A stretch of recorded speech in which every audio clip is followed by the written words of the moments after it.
हाय, क्या हाल चाल? Welcome back to my channel.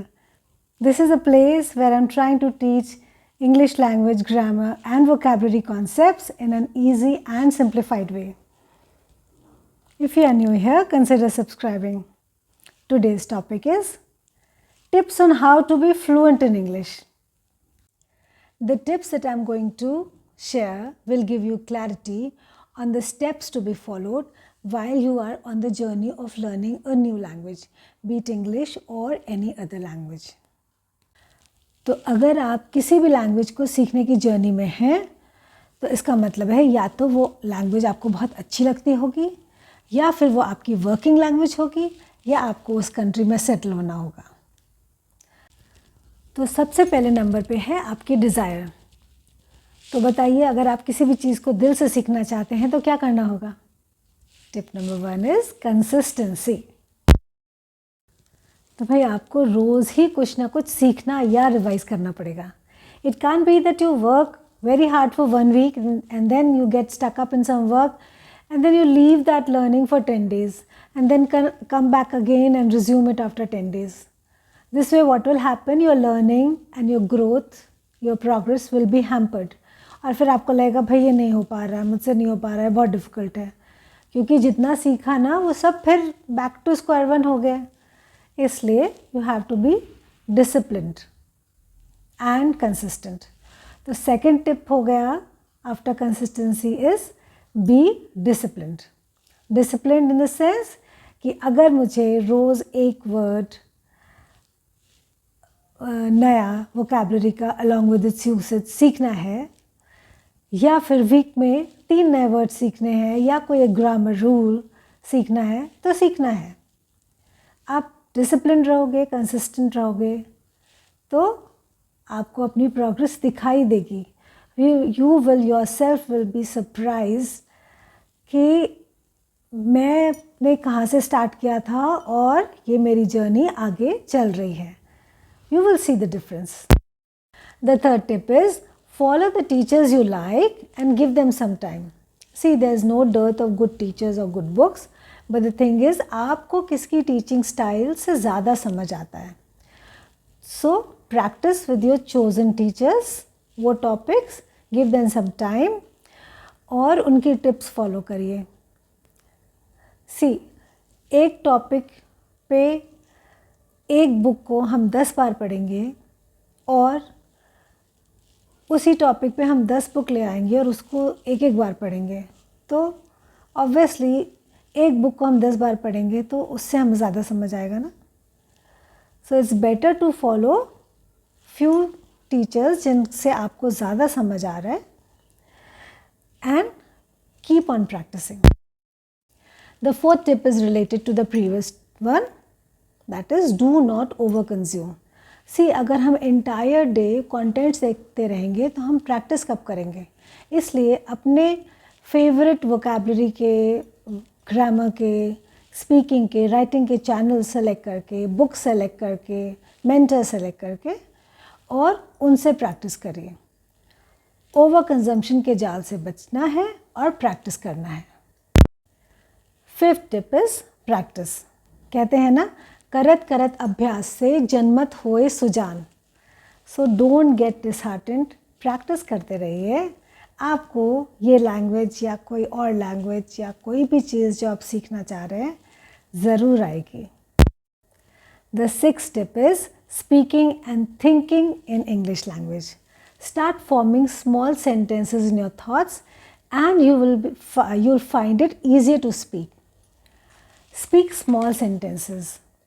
छोटे सेंटेंसेस बनाइए और उनको बोलिए. धीरे धीरे ग्रामर एंड वोकैबुलरी सब स्ट्रॉन्ग होती जाएगी. शुरू में परफेक्शन के पीछे मत भागिए. शुरू में परफेक्ट होने की कोई ज़रूरत नहीं है. Tip number 7 is mirror technique. So when you form sentences in your mind, try to write it down in a copy. Also if you have seen my previous video of 5 tips on how to increase vocabulary, you will know that if you make a journal and write new words along with its usage, you will have a record of those words जिन्हें आप बार बार पढ़ सकते हैं, revise कर सकते हैं, आप उन्हें मिरर के सामने बोल सकते हैं। I will leave a link of that video in my description. तो आप वो वर्ड्स, वो सेंटेंसेस जो आपने जर्नल में लिखे हैं, जो आप सेंटेंसेस माइंड में फ्रेम कर रहे हैं, speak it in front of the mirror. धीरे धीरे आपको वो वर्ड्स एलियन नहीं फेमिलियर लगेंगे and gradually you will start using those words and sentences in your speaking and writing. The 8th tip is writing on a topic. Select any general topic like food, weather, news or any event. Now see from your journal कि क्या कोई word या phrase है जो मेरे इस topic में use हो सकता है, उसको उस topic के नीचे लिख लीजिए. Now start putting your thoughts to your paper. अपने thoughts को लिखिए paper पे.